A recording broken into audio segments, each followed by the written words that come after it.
तो क्या आपने भी किसी कंपनी के नाम के आगे डेप्थ फ्री कंपनी लिखा देखा है? तो क्या इसका मतलब ये है कि डेप्थ फ्री कंपनी हमेशा प्रॉफिट देती है? चलिए समझते हैं आज की इस वीडियो में। डेप्थ फ्री कंपनी का मतलब है कि कंपनी के ऊपर बैंक लोन या दूसरा इंटरेस्ट वाला लोन बहुत कम या बिल्कुल नहीं है।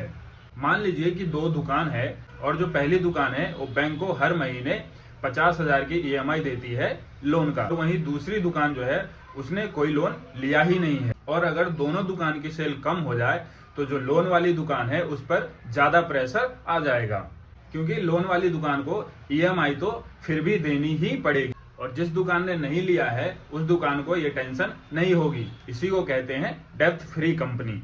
इसी तरह डेप्थ फ्री कंपनी को इंटरेस्ट का खर्चा नहीं देना पड़ता है। इससे क्या होता है कि कंपनी का प्रॉफिट बच सकता है और कंपनी बुरे समय में भी स्टेबल रह सकती है। लेकिन एक जरूरी बात याद रखिएगा कि हर डेप्थ फ्री कंपनी अच्छी इन्वेस्टमेंट नहीं होती है। मान लीजिए कि कंपनी की सेल ही नहीं बढ़ रही है, डेप्थ फ्री होना ही काफी नहीं होता है। और हर लोन लेना बुरा नहीं होता है, क्योंकि कुछ कंपनियां अपनी बिजनेस को एक्सपेंड करने के लिए लोन लेती है और अगर उस लोन से बिजनेस और प्रॉफिट बढ़ रहा हो वो एक हेल्थी डेप्थ माना जाता है। तो इसीलिए जब भी आप इन्वेस्ट करें डेप्थ फ्री टैग मत देखिए, सेल्स, ग्रोथ, प्रॉफिट और ROE एक बार जरूर चेक कर लें। तो उम्मीद करता हूं आपको टॉपिक समझ में आया होगा और स्टॉक मार्केट सिंपल लैंग्वेज में सीखने के लिए चैनल को फॉलो करके जरूर जाइएगा।